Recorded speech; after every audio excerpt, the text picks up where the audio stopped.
Hello, hello. Yeah. Quick logistics announcement before we get started with today's lecture.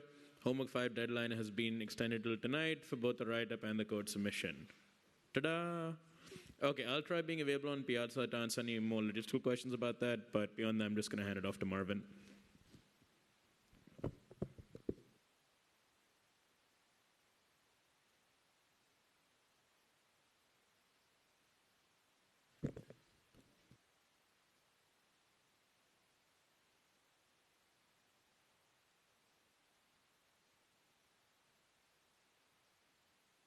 Great. See? Can you hear me in the back? Great, thank you.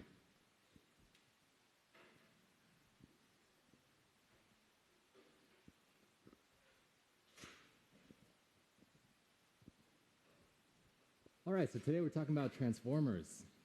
Actually, this whole week we're talking about transformers. What is a transformer? It's not, I'm not talking about the robots in disguise. A transformer is a type of neural network. Over the course of the last about 5 years or so, 4 to 5 years, ever since someone invented the transformer, they've been kind of revolutionary in terms of all of the different ways that people are now using transformers. So it seemed like, if we're covering deep learning for a couple of weeks, this would be something that would be pretty crucial to cover, at least in today's day and age, in 2022. Very important to cover these. So there are a couple of things that we need to know before we kind of get to the full what a transformer is. And kind of the biggest thing is this idea called attention, and then also called self-attention in particular for transformers. So that's actually today what we're going to focus on, is setting up this basic building block of self-attention. And then on Wednesday, we're actually going to learn about the full transformer architecture after we set up the pieces that we need. And then on Friday, we'll see some examples of how transformers are actually used, and hopefully that'll tie everything together in terms of why we're spending a whole week on this topic. Because, at least in the landscape of deep learning, it turns out to be quite an important and quite a revolutionary idea. This will be the last neural network architecture that we cover. So we only did a couple, right? We did convnets, and then we did some fully connected networks before that, and then transformers. You pretty much now have a lay of the land in terms of how people typically think about deep learning as a whole. After this week, you'll have a pretty good idea. And there are some other interesting architecture ideas, like for example, for graph data. But after you sort of get a gist of all of these different things and you see enough examples, it should be fairly easy, fairly straightforward to pick up new architectures and variants of these ideas fairly quickly. So I'm not too worried about covering every single type of neural network that's out there. We don't have time for that anyway. I just want to show you a few of the most representative examples, and then I trust that you'll be able to get the rest of it on your own. Why do my slides look different? It's not just because I want to put a bunch of pictures of robots on the first slide. It's because I had some existing slides, and this slide deck I think was already pretty good. So we're going to stick with it because it's unreasonably difficult to switch slides from one format to another. We just don't have good tooling for that. So we're sticking with this setup today.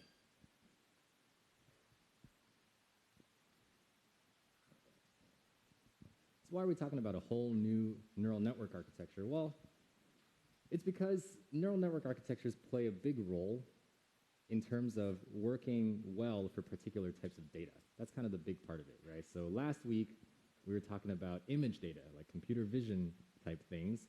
So what did we talk about there? We talked about convnets, because as it turns out, having this type of architecture that's geared towards extracting local information turns out to be a really good idea for processing images in particular. So before we start talking about transformers today, let's actually talk a little bit about our setup and what is it that we're actually assuming we're trying to do, and that's going to help ground our conversation for why we're even studying a whole new architecture. So what do we assume we're given as our features?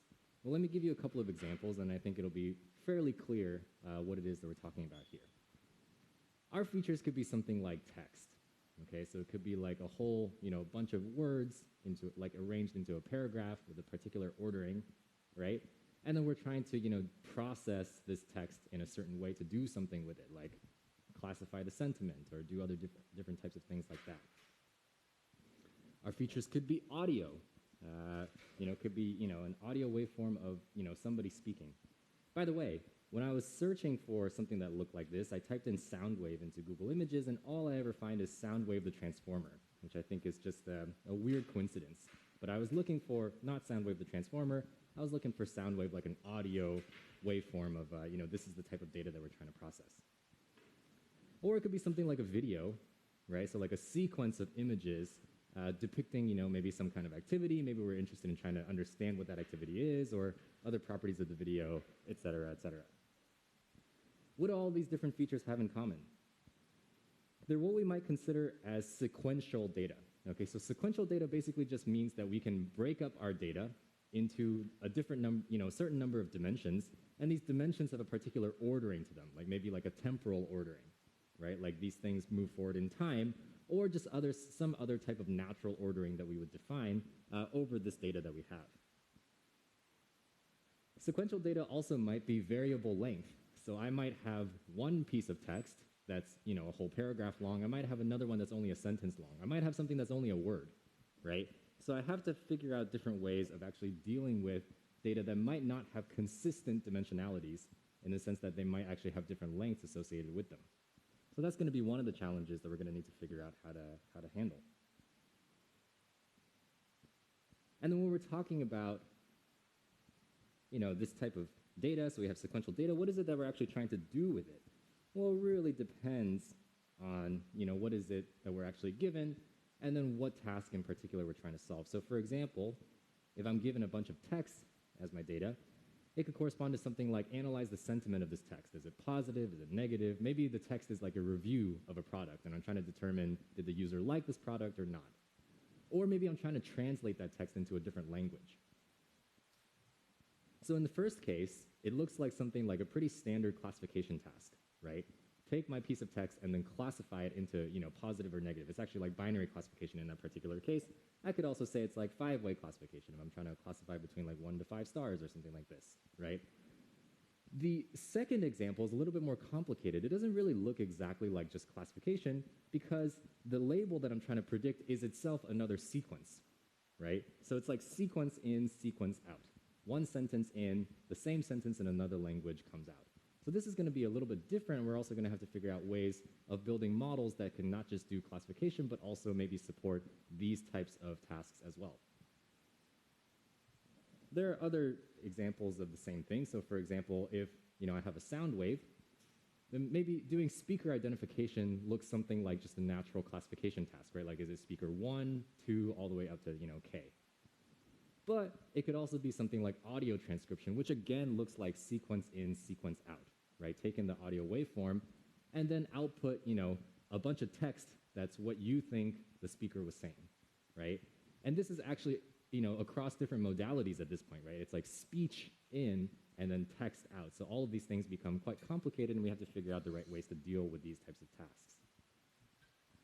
If it's video, we can, do similar things like identify the activity that's going on in the video. Maybe that looks like standard classification if I only have like K different activities that I'm trying to distinguish between.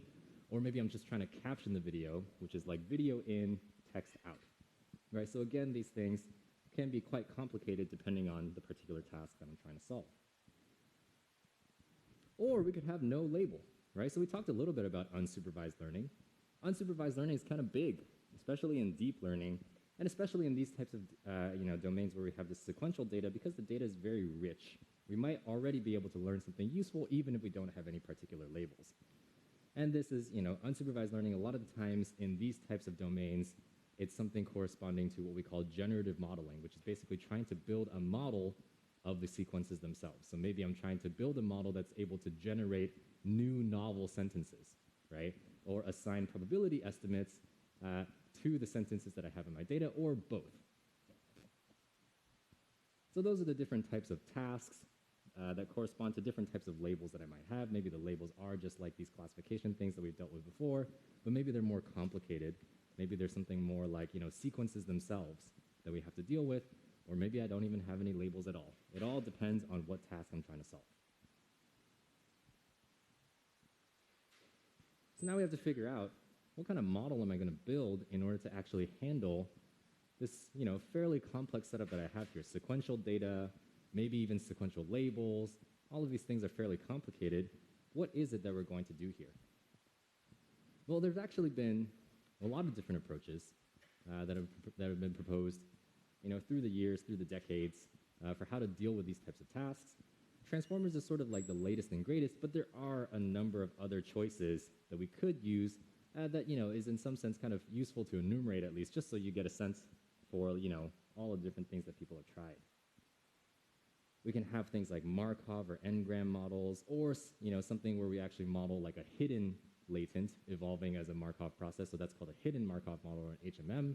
You may have heard of this if you've taken a class like 188 or some of these other probability-focused classes. This is sort of like a classic way that people have tried to deal with these things like sequential, inputs, maybe sequential outputs and things like this. And it's a very, nice and principled model, although a lot of the times it's quite difficult to scale it up to very complex tasks and data sets with some of the more simplifying assumptions that we tend to bake in for these types of things like HMMs. We can have methods that try to maybe like embed, different sequences into different like canonical representations, maybe do some clustering in there to try to figure out like how these different things are related to each other. I should say, by the way, that these methods that I'm listing are not necessarily mutually exclusive. We can imagine doing both embedding and then learning like a Markov model or a hidden Markov model on that embedding that we learn. These things, in some sense, can sort of be combined, but we're not going to get into the details of how they can be combined. It's just good to know that these things, to an extent, can sort of be mixed. Within deep learning, recurrent neural networks, or RNNs, was sort of a very big idea for at least a couple of decades, right? And there are particular types of RNNs called gated recurrent units, GRUs, long short-term memories, LSTMs, maybe you've heard of that one, that were really quite popular before transformers sort of came around and rolled over everything.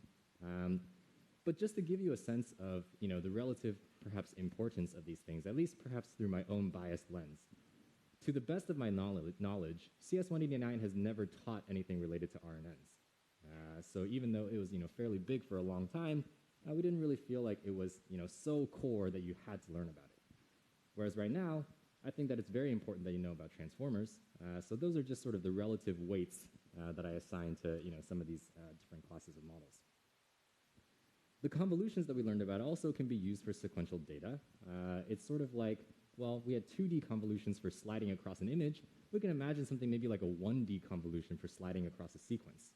It's kind of the similar idea. Or like a 3D convolution for sliding across a video, right? So all these different things we can sort of define according to the dimensionality of the data, and convolutions turns out to be one of those other ideas that, is not a terrible idea. It turns out to, work decently well.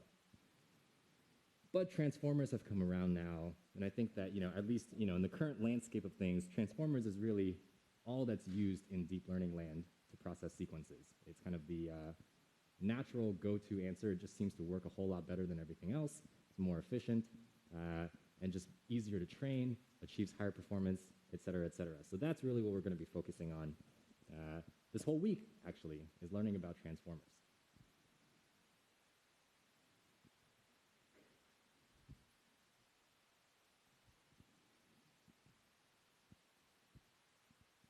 Let me tell you a little bit more about transformers before we get into some of the actual details behind it. So why are we learning about transformers? Like I've already said, they've really been massively influential in the last 4 to 5 years. Over the course of my PhD, transformers really saw this giant boom of, after they were invented, a huge spike in usage, consistently over the course of the last like five years or so. And they've really taken over a massive amount of how people typically use and build machine learning systems for the real world.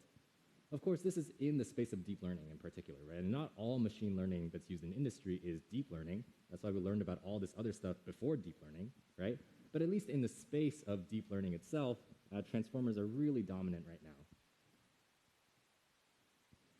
Why? Because they just work a lot better, typically. So they're outcompeting a lot of other deep neural network architectures across a number of domains, which is kind of the interesting part, right? Like, it's not just like a single domain that they work really well, it's across a whole lot of different domains. Like, for example, recurrent neural networks.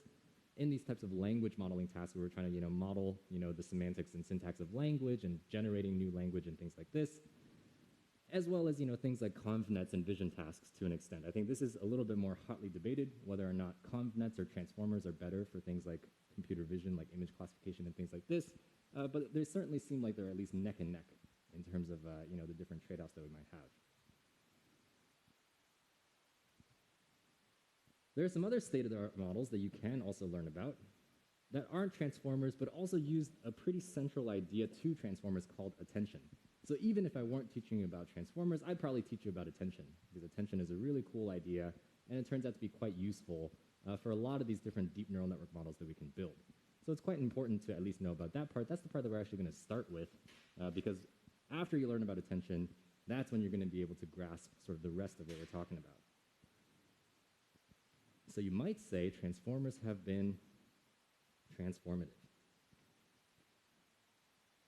Transformers are the backbone of a bunch of different models that you may have even heard of, like BERT, this model that came out of Google, as well as the line of GPT models coming out of OpenAI.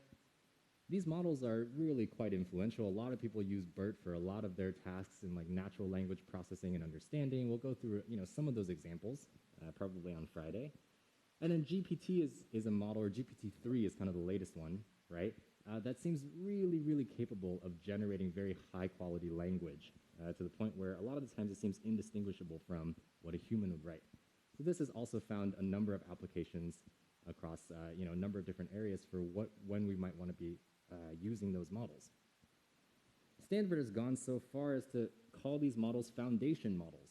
And this term, I think, is at least catching on to a certain extent. It's a little bit contentious, but it kind of gets the point across that these models are really massively influential, and it's good for you to be able to understand the underlying technology behind these models, because it's a huge part of what's going on in machine learning right now. But the best part is that transformers are really surprisingly not that hard to understand once the right background knowledge is in place. And so today what we're going to focus on is mainly that background knowledge, and then hopefully that'll sort of, give you the tools needed in order for us to go into Wednesday and Friday and learn all about transformers. That's the goal for today. Yes?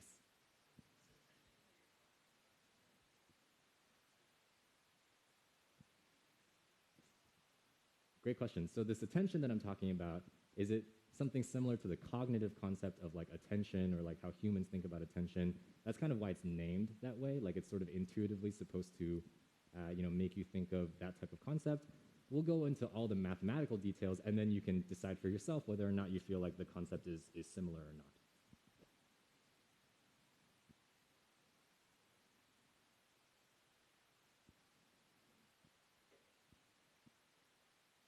Great. So let's do that. Let's go straight into attention. Let me tell you a little bit first about the setup for attention, because let's actually transition out of this setup that I was talking about for what transformers are used for, because attention was not originally designed for transformers. So we're going to have to leave that behind just for a little bit in order to talk about how attention was originally thought about. Attention was originally formulated for tasks with sequential outputs in particular. So the Y that we're trying to predict is some kind of sequence. Okay? This might be the case, for how you want to use a transformer. But in particular, what we're saying here is that we want to output something that's sequential. Maybe we're getting something that's sequential as an input, maybe not. Okay, so that's what attention was originally formulated for. So for example, when are we dealing with sequential outputs? We could be trying to translate from one language to another. In that case, the input would be sequential, right? Or we could be doing something like trying to caption an image. Like, we're given an image, we're trying to output a language caption. In that case, the input is not sequential, right? So in both of these cases, attention is going to be useful. I'm going to show you exactly how it works. So the features may or may not be sequential. Here's an example of when the features would not be sequential. Okay, so let's say that I get this image as my input, as X, okay? And what I want my model to do is be able to take in that image and then output something that's sequential. Okay, so I'm going to get like, my y broken up into like, capital T different dimensions, y1 through yt. There's a sequential ordering to these different dimensions. So that might correspond to something like the caption that I'm trying to generate, like a bird flying over a body of water or something like this. Okay, so this is the type of task that I'm trying to solve. It's taking in some x, maybe it's sequential, maybe it's not, okay, and then outputting something that is sequential. So in this case, image captioning, image goes in, caption comes out. That's the basic idea. A lot of what I'm going to tell you about over the course of the next few slides is from this particular paper that I've listed in very small font, but you can go look at the slides later if you want to go read that paper, which is, quite interesting, a little bit technically dense, but, it's kind of a fun read.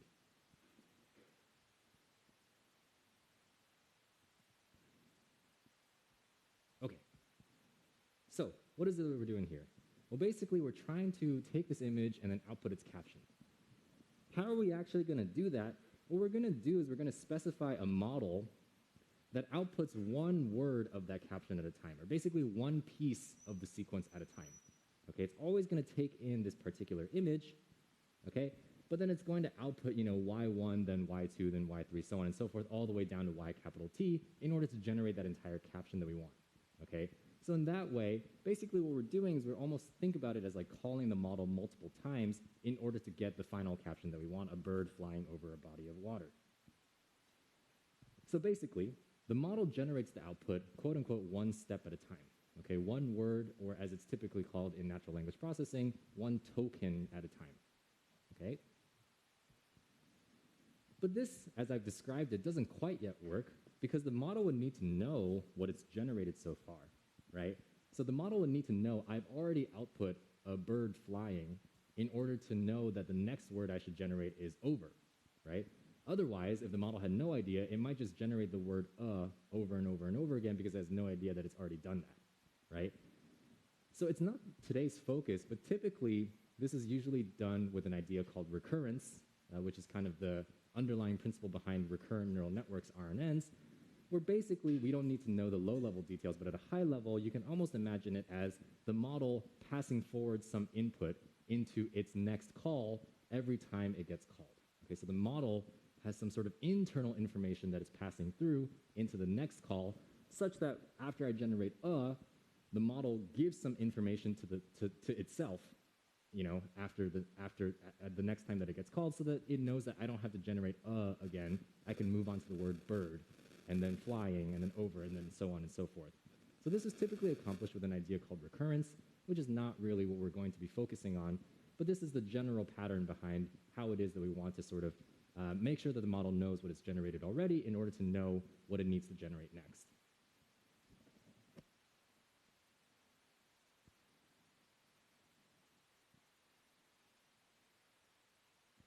Okay, so now that we have this basic pieces in place, let's actually talk about, what is the motivation and intuition behind attention.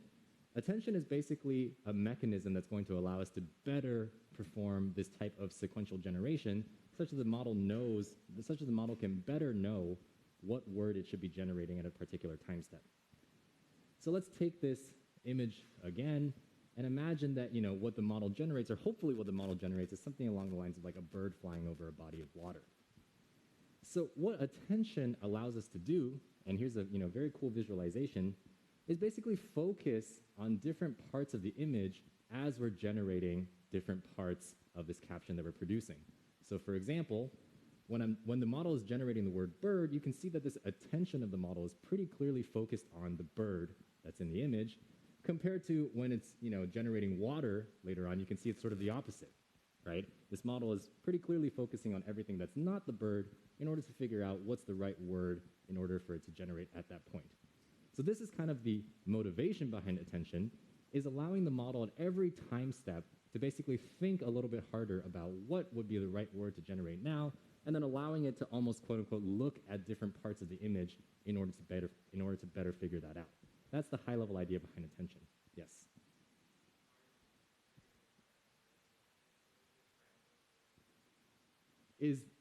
Is the part of the image that you're looking at, something like a parameter, it's determined by the parameters of your model. I'll try to tell you mechanistically actually how it works on like the next 2 slides, and then hopefully it'll become a little bit more clear after that. But hopefully here you can get just part of the motivation or the intuition behind something, behind why something like attention would actually be useful. There's actually more examples from the same paper about when this type of thing happens. Like, for example, maybe these are a little bit too small, but the caption that the model generates is underneath each particular image, and the particular word that the model is generating is underlined. So, for example, when the model is generating frisbee, it's pretty clearly focusing on the frisbee that's actually in the image, or like a stop sign, it's focusing on the stop sign. Or a giraffe standing in a forest with trees in the background. When the model is generating the word trees, it's pretty clearly focusing on everything that's not the giraffe, right? So that it can see that there are actually trees in the background. So this idea behind attention turns out to be quite a powerful one in terms of giving the model greater flexibility, in a sense, of how to generate the sequential output, being able to look and focus at different parts of its input in order to figure out the right thing to generate.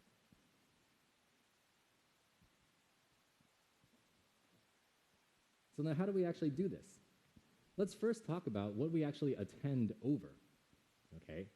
So that's going to be kind of the first key part that we're going to need to figure out. And the answer is that it really depends on the task. More specifically, it depends on what the input actually is, okay? So if the input that we get X are like words, like we're trying to do like translation from one language to another, then we can attend directly over the words in our input. So if I'm trying to translate from like English to French, right, and I'm trying to figure out what's the next word that I should generate in this French translation, probably what I want to attend over is the corresponding word in that English sentence, right? So attending over the words in my input is a pretty natural way to do attention if the features are something like a language input. This makes a little bit less sense if the features are, if the feature is an image, right, like I get pixels, because attending over different pixels is not exactly a great idea, okay? And it doesn't really correspond to the semantics of the image anyway, right? What I want to be attending over is almost like groups of pixels, right? Like the object, the background, all of these different types of things, almost like a higher level concept than the pixels themselves. So in that case, it gets a little bit more complicated. So in particular, one thing that turns out to work pretty well is to take the image X and process it using a convnet. Not the whole convnet. We're not trying to do something like classification. We're just going to pick like the first top half of a convnet or something like this. Basically something that's going to let us go from X to some set of vectors that's a little bit lower dimensional. Okay, so we call these C because we're going to think of them as context. And there's like L of these. What exactly is L? L would be something like the number of channels, right, or the depth in that particular set of intermediate activations that I'm using. So this turns out to be a fairly good idea in terms of doing attention over these C's rather than trying to do attention over the pixels in the image directly. That's kind of the high-level idea. What we're hoping here, right, at least intuitively, right, like the model is learning the whole thing, so we have no idea what exactly the model is doing, but intuitively we might think, well, maybe like one of these C's corresponds to the actual object, right, like the bird that's in the picture, right? Maybe another C corresponds to the background, like all the water that's actually behind the bird. And then so on and so forth. So we're kind of hoping that these different C's provide us some notion of the different semantic pieces of the image that we're actually trying to attend over, better than trying to do that over the pixels directly. Yes? Could you still do that for words? You probably could still do that for words, but words are kind of a different medium, right? They're very information dense, and they kind of have a lot of structure built in already compared to something like pixels. So oftentimes people have found that attending over words directly already works, very, very well.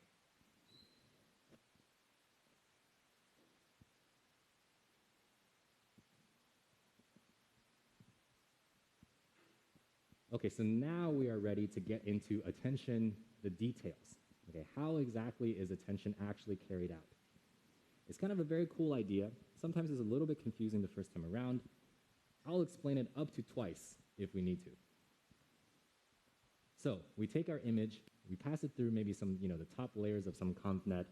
Maybe the convnet has been pre-trained on something else, like some classification task, like ImageNet or something like this, right? And we use that convnet to then produce a bunch of context vectors C that we think are a better semantic representation of the image compared to the pixels in the image originally. That's the high-level idea.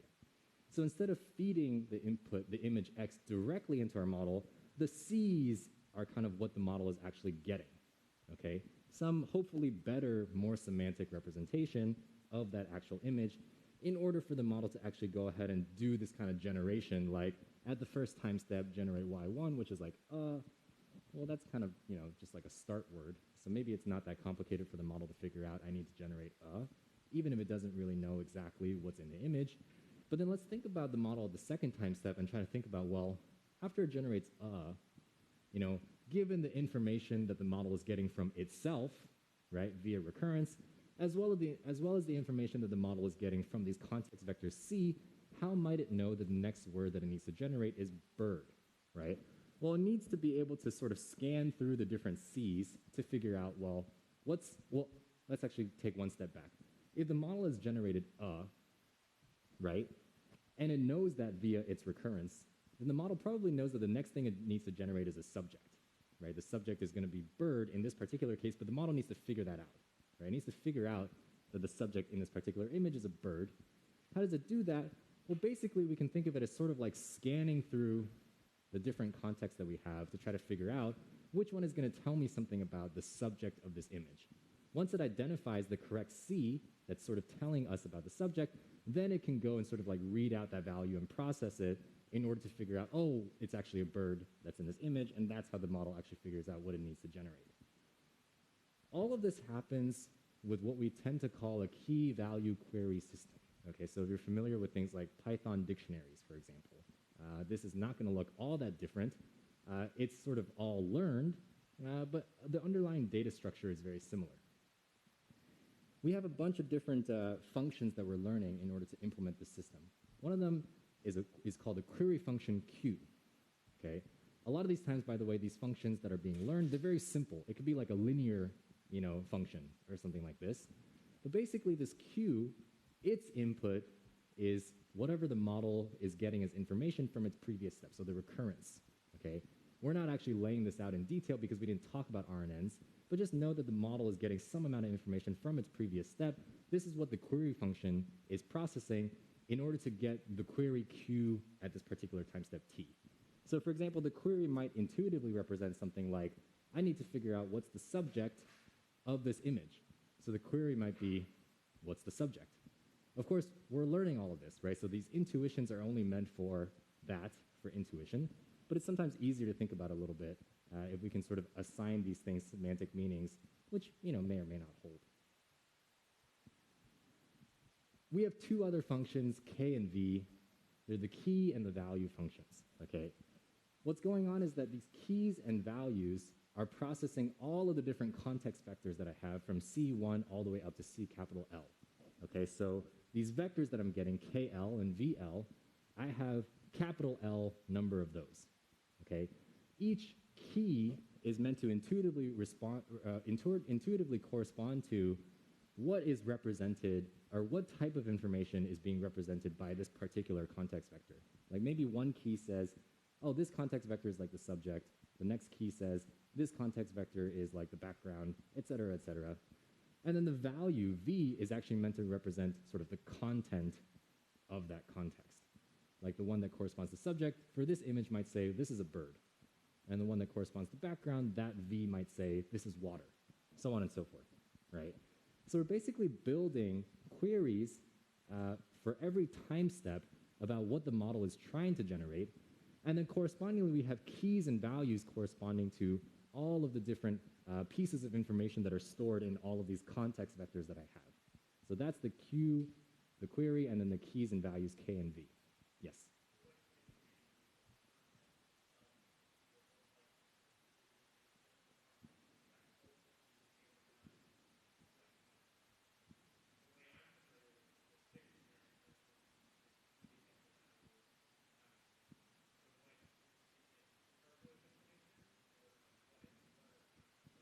Yeah, interesting question. So what are the context vectors C? Like what information is that actually holding? You would assume based on the intuitions that I gave just now that they would have to sort of hold both of these types of information, like what type of information is held in C, along with what's the actual content of that information. Like subject bird is something that C would have to hold under these intuitive meanings, right? But like, who knows what we're actually learning is kind of the key part of it, right? Like this model can be learning how to use the system however it wants. Q, K, and V are all learned functions, right? So they can sort of be doing whatever is necessary in order to get the right answer, get the best answer possible. But we're just trying to give some intuition for why some of these things, how some of these things might be interpreted if we needed to.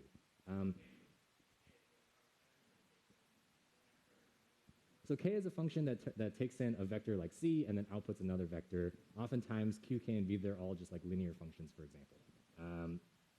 One thing I should note, by the way, is that there are variants on this idea of attention, where sometimes the keys and the values are the same. So we actually only have like one function that's generating something that's both K and V, and we just use the same thing for both. So it all depends on how we want to implement it. This is kind of maybe the most general way that we can think about it. So these functions are learned, and they can be as simple as, for example, something like a linear layer, right, that turns the context or the model's information from the previous step into the key or the value or the query. So how do we actually use this key query value system? Let me show you what the model will kind of look like on the inside. What I'm going to picture here, what I'm going to visualize is just the part that's doing the attention. There's probably some processing after we do the attention in order to actually generate the output of the model. That can be something like, for example, a small nonlinear layer or something like this. Here, we're just going to focus on what the attention itself is doing.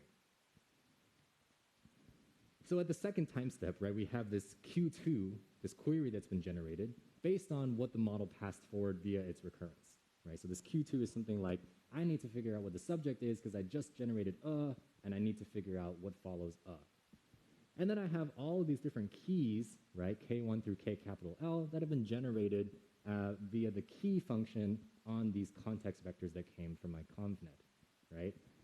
What do I do now?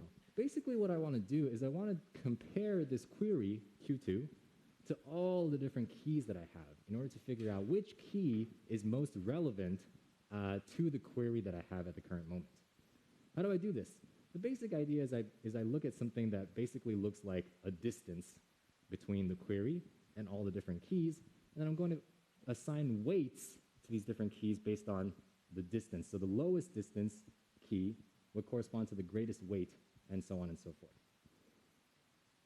How do I compute distances? Well, it's not exactly a distance, but something like a dot product already gives me that kind of information. Okay, so a dot product between my query Q2 and all my different keys is going to give me a single number, which basically represents something along the lines of like how similar is this query Q2 to all the different keys that I have. Okay, so that's this score E that I'm actually producing between my query and all the different keys that I have. What I'm going to do is I'm going to feed that through a softmax in order to get some almost like distribution. But basically, it's just a bunch of numbers alpha, all between 0 and 1, that sum to 1.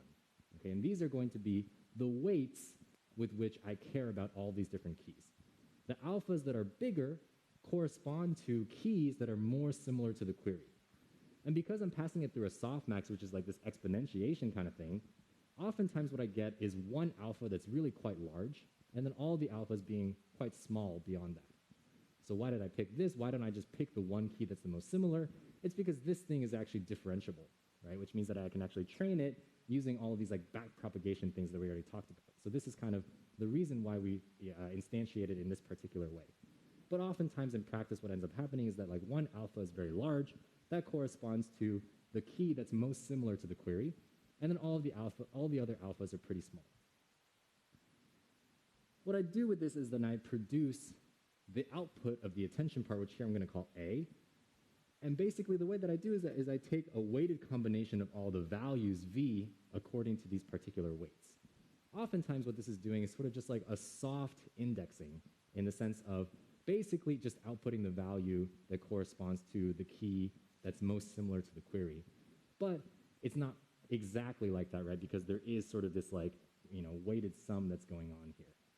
Okay, so in this way, what I'm trying to do is pick out the particular value, or maybe, the few very small values that actually correspond to, what's most similar to the query that I'm looking for at this particular moment. So intuition, the cue might be something like, I need to figure out the subject. The keys might tell you, this one's a subject, this one's a background, so on and so forth. And then from there, we extract different weights for all the keys based on the query, and then we pick that corresponding value. And the value hopefully tells you something like, this is a bird that's in this particular image, which is corresponding to the key that says subject. And that's how the model knows I should generate the word bird after it takes that A and then does some processing on that in order to generate the right word. Question there, yes?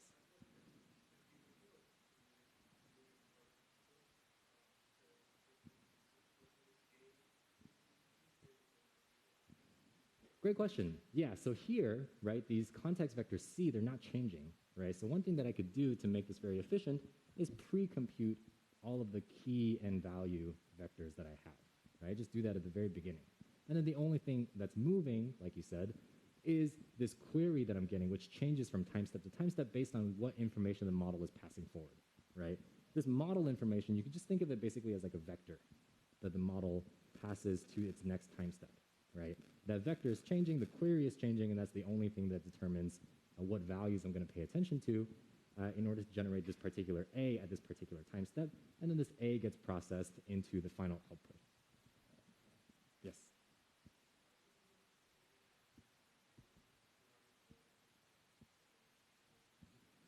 Why do we do a weighted average rather than doing something like, for example, pick the value where the key is most similar to the query? This is a great question. The only reason that we're doing this, for the most part, is that this whole thing is differentiable, which means that I can learn all the parameters of my query, key, and value functions via something like backpropagation, like we talked about before. Whereas if I had like a non-differentiable operation like an argmax, that would make learning a lot more complicated. Yes, and then yes.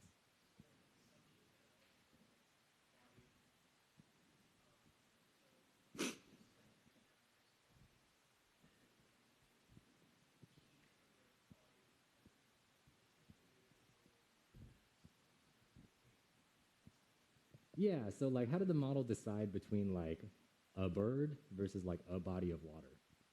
Or like pretend a body of water is like one word, right? A lake. How to decide between like a bird and a lake? It's because this key that corresponds to the value that says bird, or like encodes some information about a bird, has a higher similarity to the query than the key that says that corresponds to the value that says lake, right? So somehow we're assigning semantic meanings to these things. It's not immediately clear that the model's actually learning something that exactly corresponds to this, but I think intuitively we're sort of, that's how we understand these things. Yeah.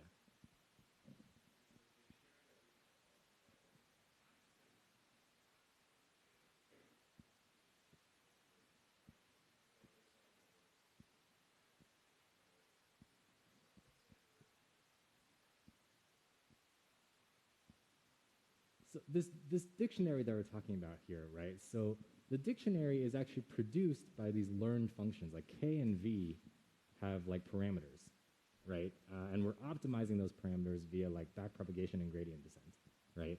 So actually the K and the V, they're continuously changing throughout the course of training, right? Which basically means that these Ks and Vs, these vectors, are also going to update over the course of the model training, which means that they can actually change. So it's not something fixed that we're passing in. It's more like something that we're also jointly learning with the model itself, such that they can both sort of, do their job.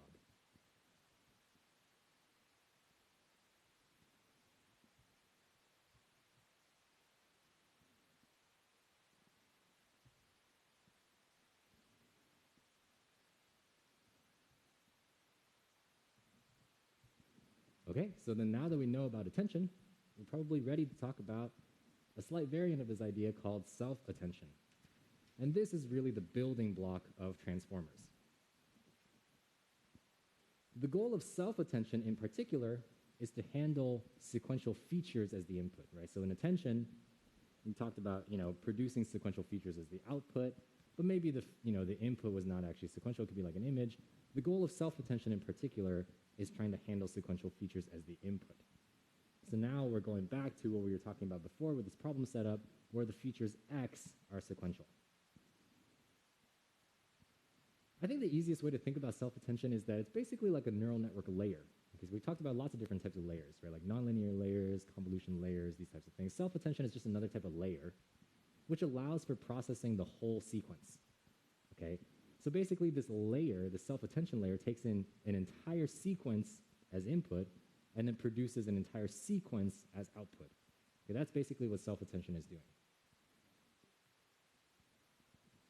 Like attention, it operates using a key-value query system that looks a whole lot like what we had before. Can anyone tell me what is different about this compared to the key-value query system that we had before?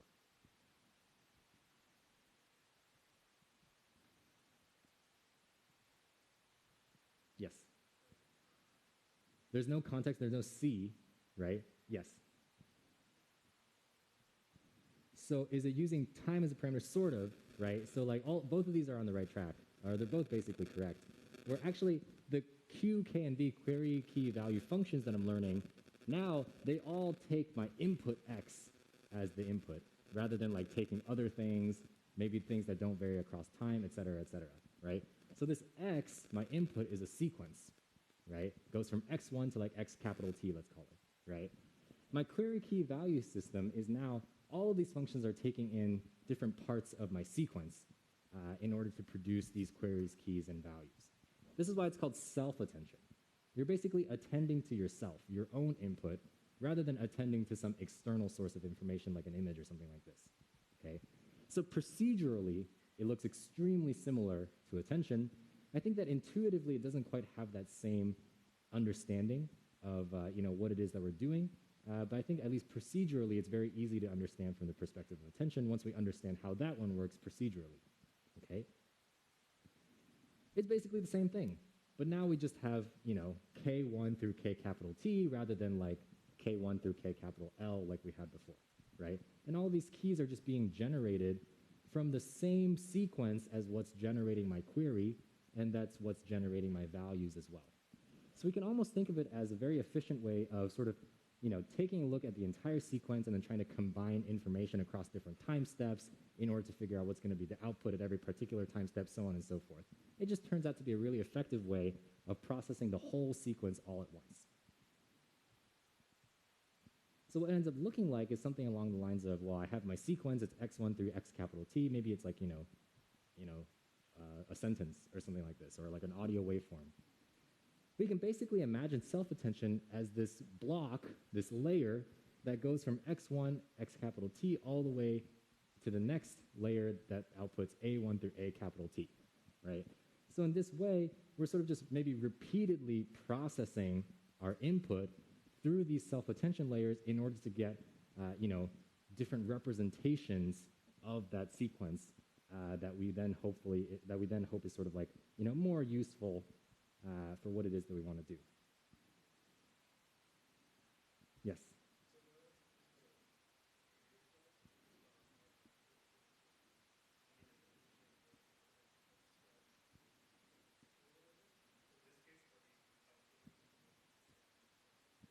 Yeah, right. So basically kind of the difference here, right, between the attention that we saw before is that we no longer really have this like source of external information, so to speak, right? There's no image that we're like extracting context from in order to figure out what to generate.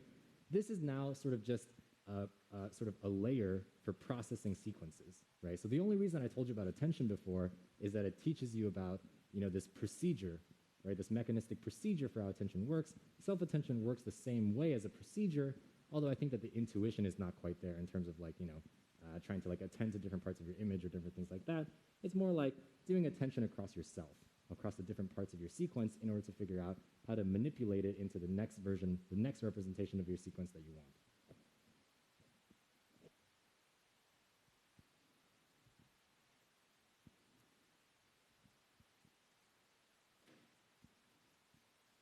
I'll stop here.